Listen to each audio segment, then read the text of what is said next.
Bismillahirrahmanirrahim. Assalamualaikum warahmatullahi wabarakatuh. Selamat malam, salam sejahtera buat kita sekalian.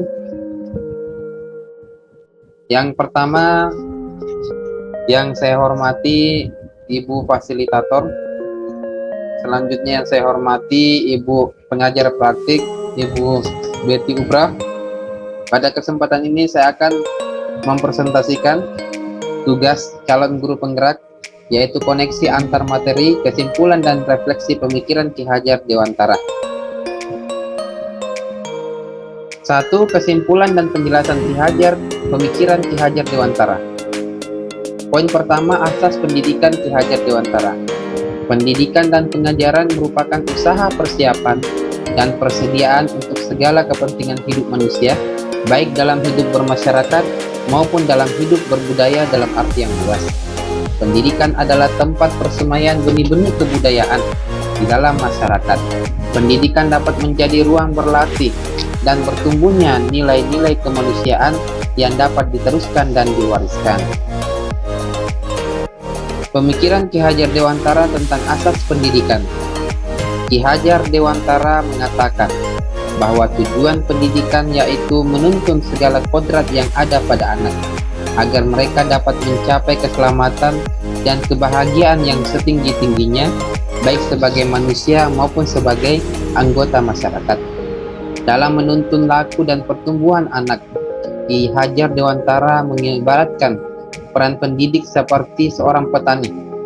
Anak-anak seperti benih padi atau bulir jagung.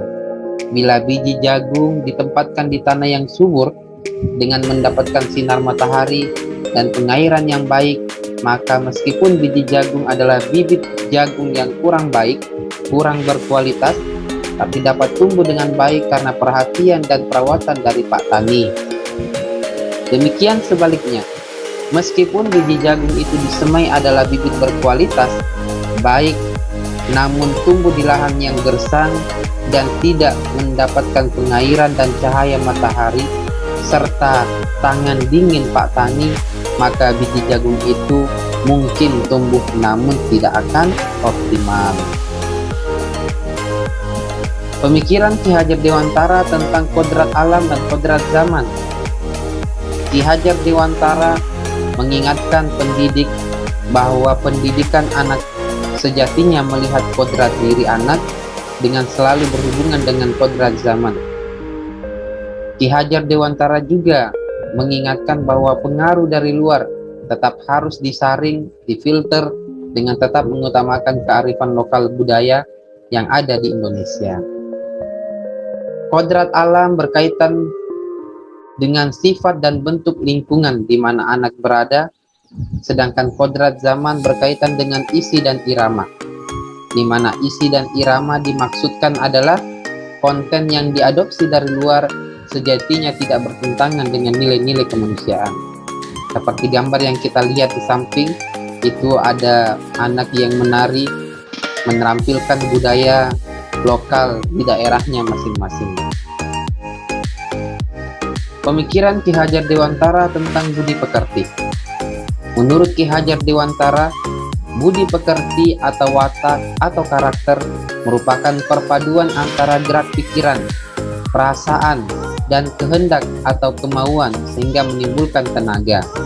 Budi pekerti juga dapat diartikan sebagai perpaduan antara cipta, yaitu kognitif, karsa afektif, sehingga menciptakan karya psikomotor. Keluarga merupakan tempat bersamainya pendidikan yang sempurna bagi anak untuk melatih kecerdasan budi pekerti, pembentukan watak individual. Keluarga juga menjadi ruang untuk mempersiapkan hidup anak dalam bermasyarakat dibanding dengan pusat pendidikan lainnya. Kita lihat contoh gambar di mana orang tua memberikan pendidikan akhlak pendidikan agama, karena pendidikan agama yang utama dan pertama ada di lingkungan keluarga. Yang kedua, refleksi dari pengetahuan dan pengalaman baru dari modul 1 yaitu filosofis pemikiran Ki Hajar Dewantara. Yang pertama, saya memahami perjuangan Ki Hajar Dewantara dan tokoh pendidikan lainnya dalam memajukan pendidikan dari era kolonial Belanda sampai masa kemerdekaan sehingga anak-anak Indonesia bisa merdeka belajar. Yang kedua, saya baru menyadari bahwa pendidikan itu harus berorientasi pada murid agar mereka bisa tumbuh kembang dan berhasil sesuai dengan kodratnya. Guru hanya bisa menuntun dan memperbaiki lakunya, bukan dasarnya, agar murid bisa merdeka belajar. Yang ketiga, saya lebih memahami dalam merefleksikan pemikiran Ki Hajar Dewantara dan semboyan Ki Hajar Dewantara ing ngarso suntulodo ing madya mangunkarsa tutwuri handayani. Di depan memberikan contoh, di tengah memberikan semangat, dan di belakang memberikan dorongan. Dengan demikian, itu bisa memberikan saya perubahan mindset, sikap, dan tindakan, dan mengaktualisasikannya ke dalam proses pembelajaran baik di kelas maupun di lingkungan sekolah. 3. Ceritakan, konstruksikan kembali proses pembelajaran dan suasana kelas yang mencerminkan pemikiran Ki Hajar Dewantara sesuai dengan konteks lokal sosial budaya di kelas maupun di sekolah. Jadi ada 3 prosesnya. Yang pertama perencanaan, yang kedua aksi nyata, yang ketiga evaluasi. Perencanaan, sebagai guru saya menyiapkan kerangka pembelajaran. Yang kedua menyiapkan rencana pelaksanaan pembelajaran atau RPP. Kemudian menyiapkan LCD dan proyektor sebagai sarana pembelajaran, menyiapkan alat peraga seperti video pembelajaran, Al-Quran, dan gambar-gambar yang sesuai dengan materi pelajaran. Kemudian meminta izin kepada kepala sekolah agar melakukan supervisi administrasi terkait rencana pelaksanaan pembelajaran. Aksi nyata. Yang pertama, memberikan motivasi kepada peserta didik di awal pembelajaran, memberikan materi pengingat pada materi yang pernah didapatkan pada pertemuan sebelumnya, membagi kelompok sesuai dengan karakteristik peserta didik, memberikan arahan dan pendampingan pada proses pembelajaran, mengarahkan murid untuk memberikan kesimpulan pada pembelajaran, mengarahkan murid untuk berlatih mengerjakan tugas. Evaluasi. Penilaian afektif atau sikap peserta didik dalam proses pembelajaran. Penilaian psikomotorik pada saat mereka melakukan diskusi, terjadi kerjasama dengan menerapkan nilai budaya Maren dan Ain. Penilaian kognitif pada murid karena telah mampu menyelesaikan tugas yang diberikan. Murid melakukan refleksi dan kesimpulan pada pembelajaran yang telah dilakukan. Yang keempat, pertanyaan panduan. Apa yang saya percaya tentang murid dan pembelajaran di kelas sebelum saya mempelajari modul 1.1 tentang filosofis pemikiran Ki Hajar Dewantara? Yang pertama, saya menganggap siswa itu seperti kertas kosong, di mana guru yang harus memberikan coretan pada kertas kosong tersebut. Yang kedua, saya menganggap guru itu sumber satu-satunya bagi murid dalam mendapatkan informasi belajar, sehingga guru hanya memberikan catatan kepada muridnya. Yang ketiga, saya masih menerapkan proses pembelajaran dengan metode ceramah, di mana guru menentukan apa yang mau diajarkan dan menentukan siswa bagaimana cara mendapatkan informasi yang akan dipelajari. Yang keempat, saya belum mampu untuk membuat suasana kelas menjadi nyaman, siswa lebih aktif dan mandiri. Apa yang berubah dari pemikiran atau perilaku saya setelah mempelajari modul 1.1? Yang pertama, saya menjadi lebih semangat dan termotivasi untuk menjadi guru yang baik, di mana nantinya saya akan menjadi guru yang profesional dan mewujudkan peserta didik yang memiliki karakter profil Pancasila. Pada gambar di samping, saya diamanai untuk kepala sekolah untuk menjadi moderator dalam sebuah rapat antara Dewan Guru. Di sana saya juga menyampaikan dukungan teman-teman guru, kepala sekolah, wakil kepala sekolah dalam melaksanakan program kegiatan pendidikan calon guru penggerak angkatan kedua tahun 2021. Kemudian saya merasa senang dan bangga ikut kegiatan program pendidikan calon guru penggerak angkatan kedua, sehingga bisa mendalami pemikiran Ki Hajar Dewantara dan menerapkan dalam proses pembelajaran di kelas dan di lingkungan sekolah. Saya melakukan interaksi kepada rekan guru dan sharing tentang pemikiran Ki Hajar Dewantara dan melakukan kolaborasi dalam praktik pengajaran baik sehingga siswa lebih aktif dan suasana kelas menyenangkan. Tampak di gambar di samping dua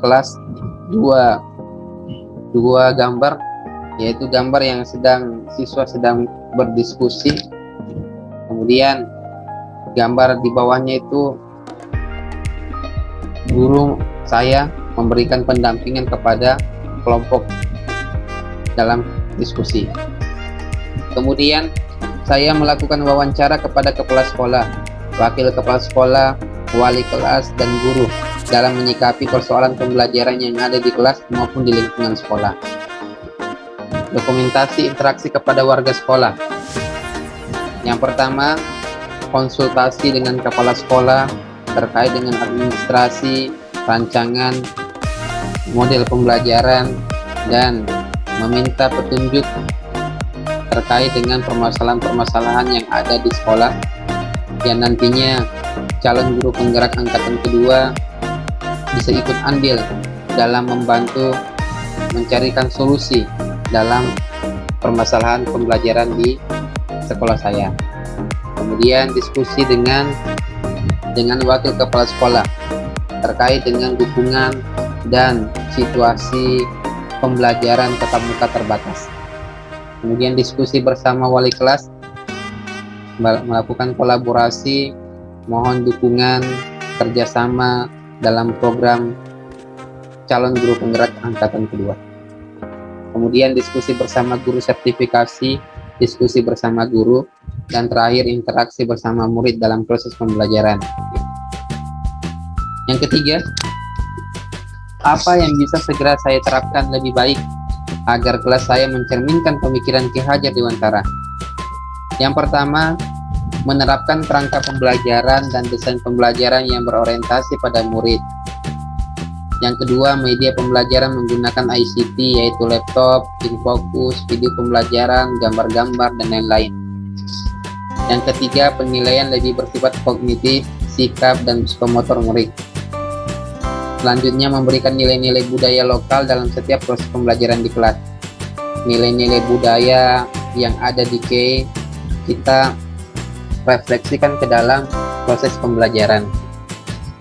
Memfasilitasi murid untuk mengembangkan potensi yang dimilikinya, baik dalam proses pembelajaran maupun di luar sekolah. Terakhir, berkolaborasi kepada semua pihak, baik guru, kepala sekolah, dan orang tua dalam mewujudkan merdeka belajar. Demikianlah presentasi yang dapat saya sampaikan. Semoga bermanfaat. Tetap semangat. Salam guru penggerak angkatan kedua. Wabillahi taufiq wal hidayah. Wassalamualaikum warahmatullahi wabarakatuh. Selamat malam dan salam sejahtera buat kita sekalian. Should fuck her in a Benz.